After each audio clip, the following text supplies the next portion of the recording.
Did someone just drill into my living room wall from the other side? That was the moment I froze mid-bite, spoon hanging in the air, cereal forgotten as a loud mechanical whir buzzed behind my bookshelf like some unholy raccoon had rented power tools. I didn't know it yet, but my neighbor Karen had officially declared war on my Wi-Fi. What started as a few laggy Zoom calls would soon unravel into the most bizarre tech standoff our neighborhood had ever seen, complete with goats, federal agents, and one very public meltdown that the internet would never forget. It all started with my internet slowing to a crawl. At first, I assumed it was a temporary glitch. As a cybersecurity analyst working from home, I'm hyper-aware of my bandwidth usage. I ran my usual checks: speed test, router diagnostics, network ping map. Everything came back clean, which made no sense. It wasn't just slower, something was leeching my connection. Pages loaded in ancient, buffering spirals. My cloud backups kept failing. And the final straw? My call with a federal cybersecurity contractor dropped mid-presentation, right as I was demonstrating live system monitoring. I blamed the ISP. I even bought a new router. But the problem stayed. That's when I began to suspect the impossible. My duplex neighbor Karen had always been the type of person who saw rules as optional and courtesy as beneath her. She once tried to have my recycling bin towed because it clashed with the HOA's visual standards. This woman had reported a Halloween pumpkin as a potential pagan ritual and accused a 10-year-old of vandalism for using sidewalk chalk. She thrived on drama and HOA technicalities. But even for her, internet theft seemed a little extreme. Then came the buzzing. The sound was faint at first, like distant mosquitoes trapped in a kazoo. It came from the wall I shared with her unit. Over the next few days, the noise grew louder, more erratic. It wasn't just a hum, it had rhythm, almost mechanical. One night, around 11:30, I heard distinct short bursts of buzzing followed by what sounded suspiciously like a drill. That's when I did what any responsible, mildly paranoid tech guy would do. I installed a fiber optic wall inspection camera. It's normally used to check for rodent damage or moisture leak. But what I found was way worse. I pushed the flexible cam through a small outlet opening in the wall and rotated the lens toward the shared cavity. Nestled between insulation and framing studs was a bright orange cable splitter, connected to a repeater box with a glowing green light. It wasn't mine. I followed the cable on screen. It snaked through a hole that looked freshly drilled. My neighbor Karen had literally drilled through our shared wall to hook into my network hardware. I stared at the feed in stunned silence. There it was, clear as daylight: tech theft, trespassing, and wall destruction, packaged into one absurd box of entitled Karen chaos. I didn't react right away. I needed time to process, time to plan. I could have marched over, demanded an apology, threatened legal action. But this wasn't the kind of story that called for a simple confrontation. No, this demanded something more creative. I spent the next 2 days crafting what I dubbed the GOAT protocol. I ordered a low-frequency RF jammer and paired it with a tiny speaker module, all hidden inside an old repeater casing. It was designed to broadcast an intermittent goat bleat sound through the wall cavity while also cutting her signal completely. I replaced her stolen repeater box with mine the following night while she was out screeching at the mailman for delivering on her flower bed. The next morning, at precisely 8:37 a.m., it began. She was in the middle of her usual screamy morning Zoom yoga when the first bleat echoed through the wall. It was subtle at first. A gentle bah. Then silence. A moment later, b-h-h-h-h-h. This one longer, more dramatic, and oddly guttural. Her shriek echoed loud enough for me to hear. "What is that noise?" I sat calmly at my desk, sipping coffee and clicking through a freshly sped-up internet connection. Within 10 minutes, she was banging on my door. "What are you doing?" she demanded, hair in disarray, yoga mat tucked under one arm like it was a weapon of justice. I looked up, all innocence. "Doing? Oh, just enjoying my high-speed internet." You. She squinted at me, then squinted harder at the wall behind me, as if trying to see through it. There's something wrong with the wiring. I think there's an animal in the wall. I nodded solemnly. A goat, maybe? She narrowed her eyes. You're messing with me. I smiled slightly and shut the door. Over the next few days, the bleeding continued, never at the same time, never for long. Just enough to ruin her attempts to reconnect or stream her conspiracy documentaries about how fluoride causes low Wi-Fi. I added one more twist. I programmed her stolen signal to redirect all traffic to a static web page that displayed a looping video of a goat screaming and the text, "You shall not bleat." The other neighbors began to notice her erratic behavior. She knocked on doors asking if anyone else heard the phantom farm animal. One neighbor joked, "Maybe it's your inner spirit animal trying to escape." She didn't laugh. I watched from my porch as Karen waved a radio frequency meter around her lawn like she was ghost hunting. It beeped once when it passed over her wall port. She screamed again. Despite everything, I kept my cool. I let the chaos build naturally, like a fine soup of entitlement, suspicion, and barnyard revenge. I even pretended to sympathize when she showed up ranting about auditory harassment. "That's awful," I told her. "Maybe your walls are haunted." That night, the goat sound played at half volume while she hosted her book club. 4 women left early. One left a Yelp review that simply said, "Bleeding." What Karen didn't realize was that this was just the beginning. She'd poked a bear. No, she'd poked a goat. And I was just getting warmed up. Because when you drill into my wall to steal my Wi-Fi, you don't just get blocked, you get bleated. Karen was unraveling, and it was happening faster than I anticipated. The goat noises were no longer just a mystery, they had become her obsession.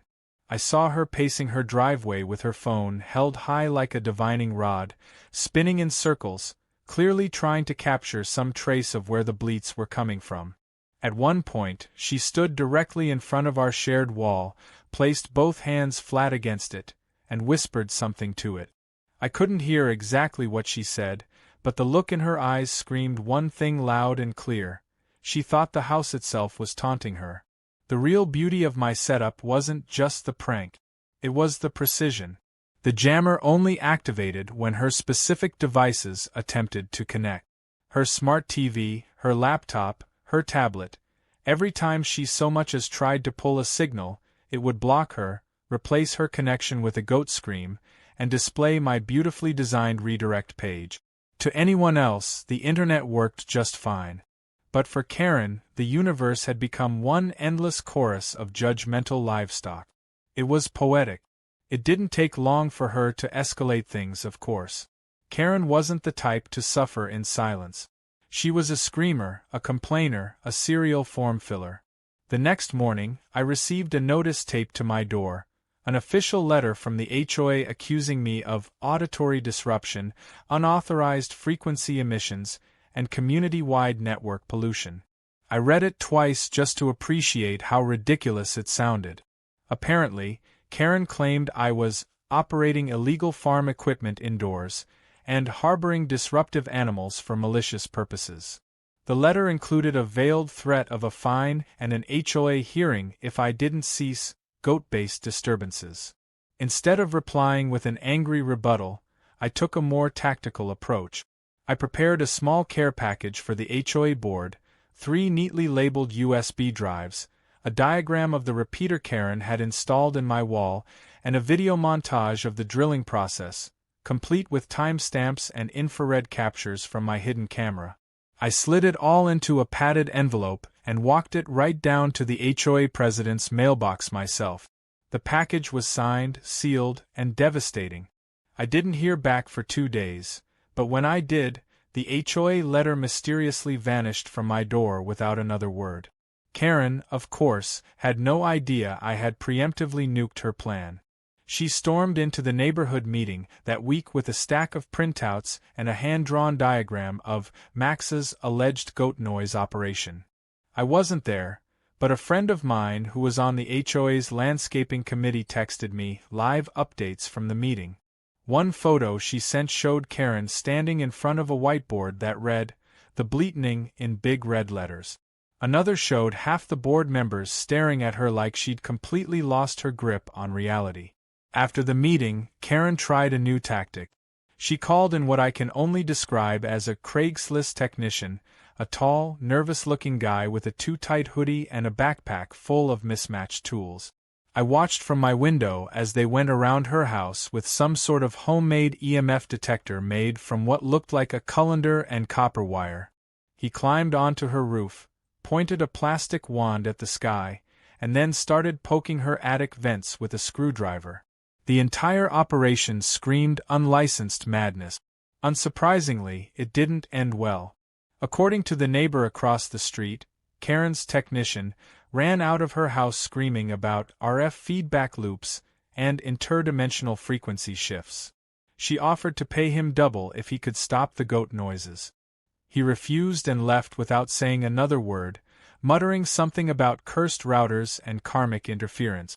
Karen stood in her driveway after he left, red-faced and trembling, as if her entire reality had glitched. Meanwhile, I kept my game face on. Every time I saw her, I smiled like a saint and offered polite waves. Once, I even walked over with a basket of store-bought muffins and said, "I hope the noise has cleared up, must have been a rodent issue." She stared at the muffins like they were laced with cyanide. Her hands trembled as she took them. I think she knew I was behind it, but she had no proof she could present without sounding like a lunatic. Still, she wasn't done. Not by a long shot. The next escalation came 3 nights later, just after midnight. A knock at my door startled me awake. It was a police officer. He looked tired and vaguely annoyed. "We had a noise complaint," he said. "Something about barnyard animals inside the house?" I nearly laughed, but I caught myself. I played dumb, invited him in, and offered him a cup of coffee. He looked around, took note of my very pet-free, very normal living room, and shook his head. "She's called 3 times this week," he said, rubbing his temple. "We have to follow up, but frankly, between you and me, it's starting to feel like harassment." I handed him the same footage I'd given to the HOA, the repeater in the wall, the drill, the wiring. His eyes widened as he watched the playback. "So she really drilled into your house?" I nodded. "Without permission?" I nodded again. "And tried to siphon off your internet?" I handed him the second clip, the one with her cursing at her Wi-Fi while the goat sound played through the wall. He chuckled. "Well, that changes things." He left with a promise to file a formal report. Karen had officially crossed from neighborhood nuisance into criminal territory. But I wasn't done. No, this was the moment to go bigger. I upgraded the redirect page to include a countdown timer and flashing red lights. Every time Karen tried to connect, the screen would now say, "Goat alert initiated.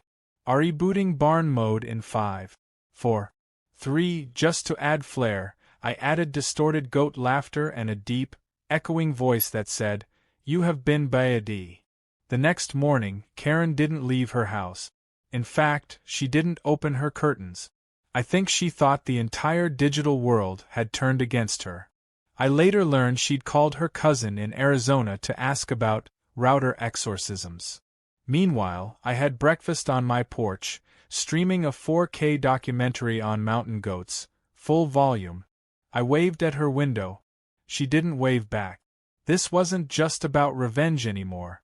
It was about principle. You don't drill into someone's wall and steal from them. You don't lie and manipulate an entire neighborhood and get away with it. And most importantly, you don't underestimate someone who knows how to weaponize goat sounds like a digital ninja. Karen had played her hand. Now it was time for mine. And I still had a few tricks up my sleeve. The morning after the police visit, the entire neighborhood buzzed with whispers and sideways glances. Word had spread fast. Karen's bizarre goat-related feud had officially gone public. It started with Mrs. Lockett from down the street, who told her gardening club that Karen was under federal surveillance for harboring livestock indoors. Then the rumor mutated. By lunchtime, someone said Karen had built a secret petting zoo in her attic. By sunset, people claimed she was raising illegal goats for a milk-based cryptocurrency. None of it was true, of course, but it didn't matter. The neighborhood had turned her into folklore, and I had barely lifted a finger. Karen didn't take it well. She had always thrived on control, on being the loudest voice in the HOA, on lording over others with petty citations and unnecessary threat. But now, she was losing her grip, and the harder she tried to claw it back, the more ridiculous she looked. I saw her pacing outside that evening, still holding her RF detector, pointing it at every electrical device like she was waiting for one to scream back at her. She stopped in front of the lamp post, stared at it for a good minute, then took a picture like she was building a case against the entire electrical grid. The next day, I noticed something new: a clipboard-toting man in a suit walking up my driveway. He knocked, calm and professional, and introduced himself as Dale, the HOA president. Behind him, trailing closely with that ever-present storm cloud expression, was Karen. She looked disheveled, like she hadn't slept, hair tied in a knot that had given up halfway through formation. Dale cleared his throat and said there had been multiple complaints regarding unusual noise levels, and that he wanted to resolve the situation amicably. I invited them both in. Karen made a beeline for the wall.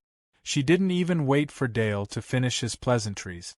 She pressed her ear to the drywall, muttering to herself. I offered coffee. Dale declined politely. Karen ignored me completely. I let Dale do his thing. He walked around, checked outlets, took photos of my living room, and nodded like he knew what any of it meant. That's when I pulled out the trump card. I reached for the laptop on my coffee table and calmly opened the surveillance footage from the repeater Karen had installed in the wall. The video began playing, showing a grainy yet unmistakable scene of her standing in her living room, drill in hand, boring through the wall.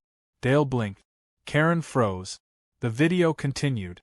You could see her attach a cable extender, wrap it in duct tape, and connect it to a small signal repeater. Then, with a grunt and a satisfied nod, she pulled away and admired her handiwork. The audio wasn't perfect, but it was clear enough to catch her muttering, finally. He'll never notice. I looked at Dale, who looked at Karen, who looked like she wanted to disappear into the floor. So, I said casually, I'm assuming the HOA has policies about drilling into shared property walls? Dale swallowed hard. Yes. That would be considered a violation of Article 12, Section B, structural tampering. Karen opened her mouth, but I didn't give her the chance. I clicked to the next clip. This one showed the internal repeater, now replaced with my own device, playing a loud goat bleat into the empty wall cavity. Karen was seen stomping around in her living room, yelling at her iPad, which displayed the infamous "Goat Alert Initiated" screen. The silence that followed was delicious. Karen finally snapped. He's harassing me. That's digital warfare. He weaponized livestock. Dale stared at her like she had spoken an entirely new language. I didn't even need to speak. I just sat there, arms crossed, letting the absurdity of it all bury her alive. Dale stood up, adjusted his blazer, and said, I think this meeting is concluded. Karen protested, but he was already halfway to the door. 2 hours later, I received an email from the HOA's legal counsel stating that Karen's complaint had been dismissed, and she was officially cited for property violation, unauthorized construction, and electronic tampering. It was over. Or so I thought. Karen wasn't just embarrassed now, she was desperate. That same evening, she did something no one expected. She called the police again, but not to report me. This time, she claimed I was conducting a cyber attack on the entire neighborhood and that my house was emitting dangerous frequencies. The responding officers showed up reluctantly, clearly tired of her antics. But protocol was protocol. They asked if I would consent to a voluntary inspection. I agreed instantly. Once inside, I gave them a tour. No goats. No illegal electronic. Just a very normal-looking home with a suspiciously fast internet connection. Then I handed them the full documented packet: photos, timestamps, tech breakdowns, and even the product ID of the repeater she had purchased from an obscure website that specialized in signal theft gear. One officer muttered, "She really drilled through the wall?" I just nodded and offered him a cookie. As the officers prepared to leave, one of them paused and asked, "Mind if I copy some of this footage? This is probably the weirdest call I've had this month." I handed over a flash drive. By the time they walked out, they were chuckling. Karen stood across the street, arms folded, eyes locked on me like I had cursed her bloodline. She knew she was losing. But the real twist came the next morning. A black SUV rolled up in front of her house, unmarked, matte finish, with dark windows that didn't belong to any local department. A man stepped out in a gray suit, wearing a lanyard with a federal badge. I watched from my porch, stunned, as he knocked on her door. Moments later, Karen emerged, now visibly shaken. The man identified himself, and I caught only a few words. Federal Communications, unauthorized signals, interference patterns, emergency bandwidth. She looked at him, then looked directly at me. I raised my coffee mug in salute. Apparently, Karen's hacked-up repeater had been misfiring signals on emergency radio channels, specifically the same bandwidth used by first responders. Her cobbled-together tech had triggered multiple pings on a local emergency tower. The FCC had traced the signal back to her wall port. And thanks to my logs, the entire data trail was airtight. What started as a petty theft of Wi-Fi had now landed Karen in violation of federal communication laws. She was escorted inside by the agent. Half an hour later, more black SUVs arrived. They exited with equipment, carried out boxes from her living room, and logged evidence like they were taking down a cybercrime syndicate. It was glorious. She wasn't arrested yet, but she was definitely under investigation. The neighborhood watched in stunned silence as she screamed at the agents about goats and hackers and cursed networks. By the end of the day, Karen's home looked like a crime scene, yellow tape over the door and an official notice of equipment seizure taped to the window. I hadn't just won. I had become legend. And Karen? She was now the woman who drilled into her neighbor's wall and accidentally committed a federal offense because she couldn't pay for Wi-Fi. The war wasn't over, but the battle had ended in spectacular, viral-worthy fashion. After the federal agents left her property, Karen disappeared for 3 straight days. No driveway pacing, no curtain twitching, not even one HOA citation mysteriously taped to someone's door. It was as if she had been swallowed whole by the shame of her own actions. I kept a casual eye on things, sipping my coffee every morning on the porch like clockwork, knowing full well the neighborhood was buzzing just beneath the surface. The screenshots, the videos, the federal agents showing up in SUVs, every neighbor with a smartphone had documented something. Karen wasn't just infamous now. She was a legend for all the wrong reasons. On the 4th day, she re-emerged, wearing a giant sun hat and sunglasses that barely concealed the exhaustion and rage baked into her expression. She stood on her lawn for a few minutes, holding a trash bag and looking around like she expected someone to ambush her with a goat. When nothing happened, she stomped over to her mailbox, opened it with unnecessary force, and returned inside with a stack of envelopes. But I knew that look. That wasn't surrender. That was regrouping. Karen wasn't done, not by a long shot. By that evening, she had begun phase 2 of her tantrum. She held an emergency HOA meeting. On Zoom this time, no doubt because no one trusted her to lead anything in person without screaming about barn animals. I joined in from the sidelines, muted with my camera off. What I saw was theater of the highest order. Karen began the meeting with what she called the Wi-Fi attack scandal, and accused me of coordinating a neighborhood-wide psychological operation designed to humiliate her. She even had a homemade slideshow, complete with blurry images of her own living room filled with federal agents, overlaid with red arrows and captions like "clear targeting." She claimed the goat sounds had permanently damaged her hearing. She said her sleep schedule was destroyed. She even held up a note from her chiropractor saying stress from sonic manipulation had caused back tension. The board sat frozen, their cameras on, faces blank. Someone muted her mid-speech. When she unmuted herself, she accused the entire HOA board of being complicit in tech-based bullying. Finally, Dale, the HOA president, ended the call abruptly with the note, "We will follow up privately," and the screen went black. Later that night, I received an email. Karen had officially filed a civil complaint. She was suing me for emotional distress, malicious sound warfare, loss of mental peace, and, this one was bold, psychic harm due to intentional goat symbolism. I didn't even know that was a thing. She had attached the suit to a local municipal court. It wasn't criminal, just petty litigation. But I wasn't worried. I had receipts, literally. Logs, footage, timestamps, federal clearance document. My case was ironclad. I contacted my lawyer, who nearly laughed himself off his chair when he read the complaint. His first question was, "Can we countersue for defamation and property damage?" I told him to hold off for now. I wanted to see how far she'd take it before lowering the hammer. He nodded and told me, "If she wants a court date, we'll give her a show." The date came quickly. Municipal court wasn't known for dragging its feet, especially when the case file included phrases like barnyard-induced trauma and unauthorized livestock ambience. The courtroom was modest, the judge stone-faced, the bailiff already familiar with Karen by name. That wasn't a good sign for her. Karen came in with a stack of binders and a neck brace she'd never worn before.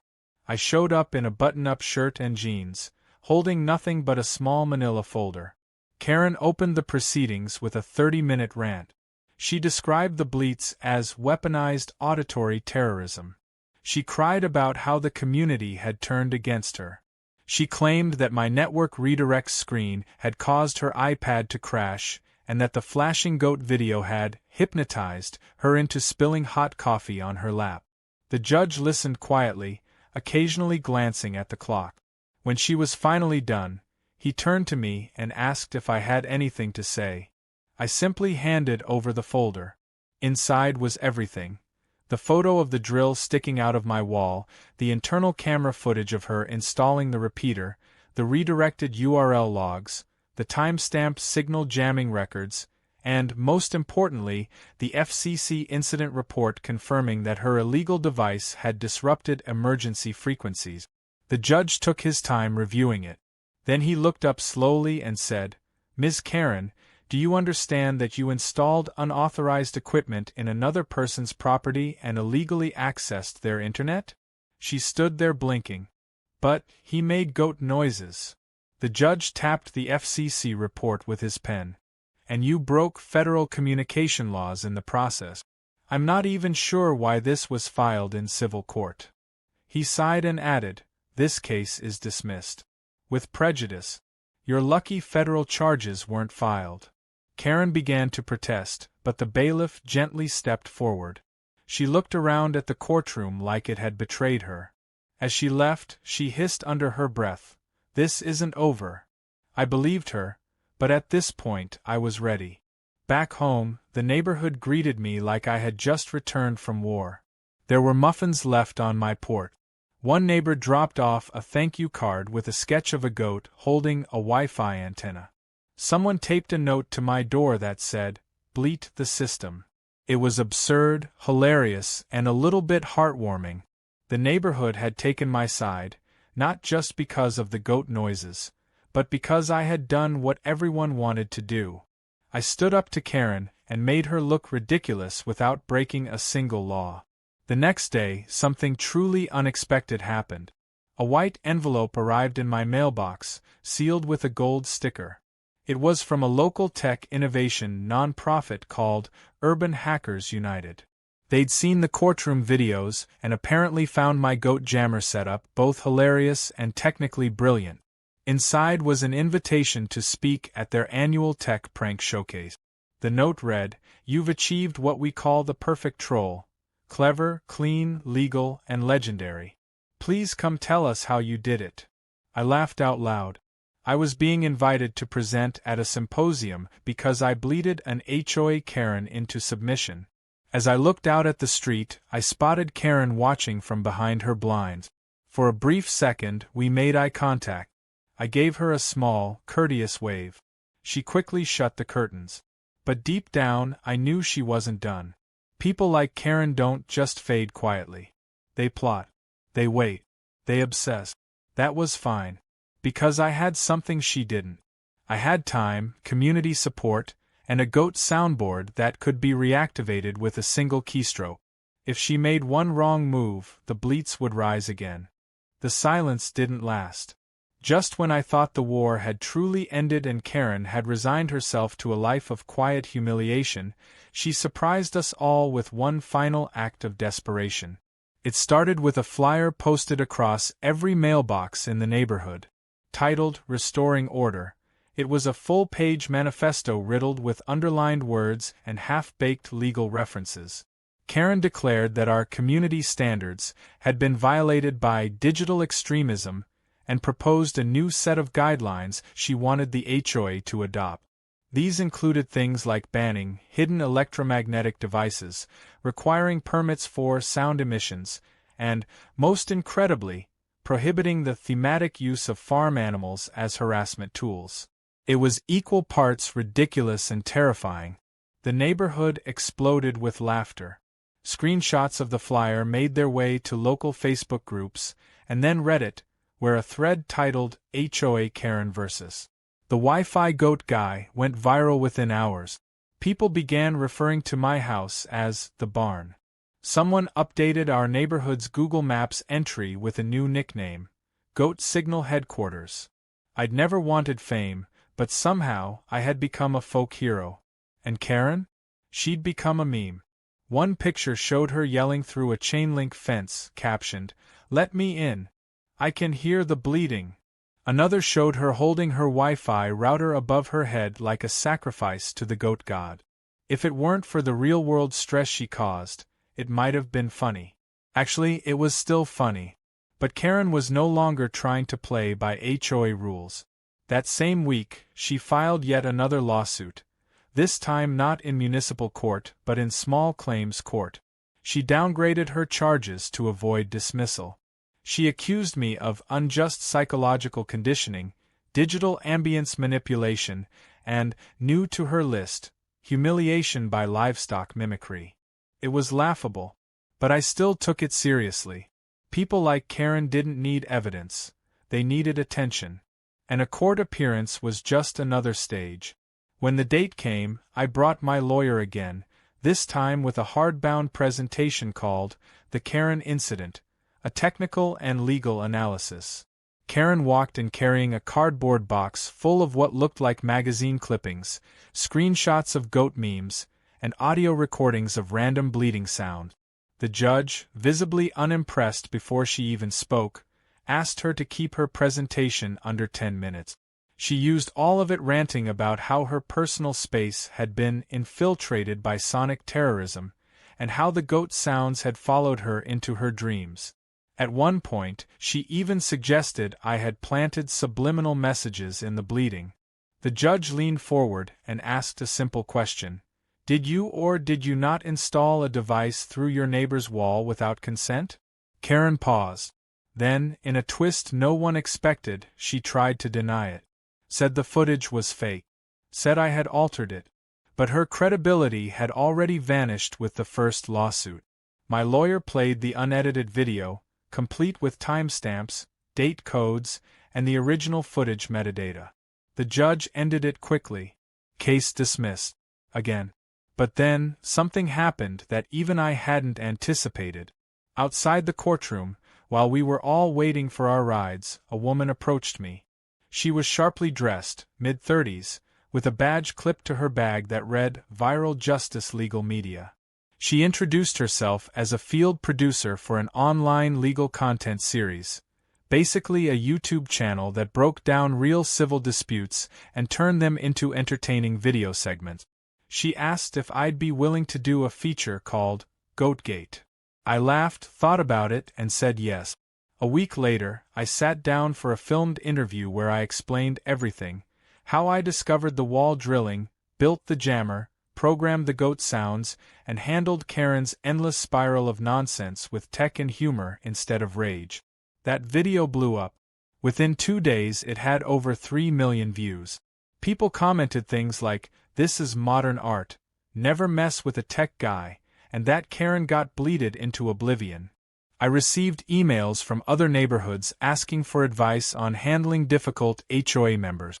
One guy even sent me a picture of a shirt he'd made that said, "Bleat first, ask questions never."